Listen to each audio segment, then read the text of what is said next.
চলে এলাম অরুণদার দোকানের বিখ্যাত সেই খিচুড়ি থালি। এই ওভারঅল থালিটার কিন্তু আমার দাম পড়েছে 110 টাকা। তার কারণ হলো আমি এক্সট্রা করে সাইডে এখানে ফুলকপি দিয়েছে, গন্ধরাজ লেবুর যে ডিশটা, ওটা আমার খুব টেস্টি লেগেছিল, তাই আমি এটা নিলাম। এটা খিচুড়ির সাথে আশা করি ভালো যাবে, তাই এটা নিয়েছি। এটা দাম 40 টাকা। আর এই যে বেগুন সুন্দরী দেখতে পাচ্ছ, এটা নিয়েছি, এর দাম হলো 20 টাকা।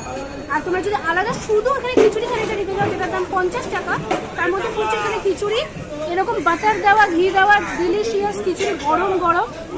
তার মধ্যে ঠিক এই সাইজে তোমরা পনিরের কিউব পাবে, তার সাথে পাঁপড় পাবে, তার সাথে এখানে আলু ভাজা পাবে। এবার ফার্স্টে এখানে খিচুড়িটা একটু টেস্ট করি। একটু বেগুন সুন্দরী, একটু এই কুরকুরে ভাজা, একটু করে পাঁপড়, ফুলকপি, গন্ধরাজ, সব দিয়ে একটু টেস্ট করি। A1 লাগছে, A1।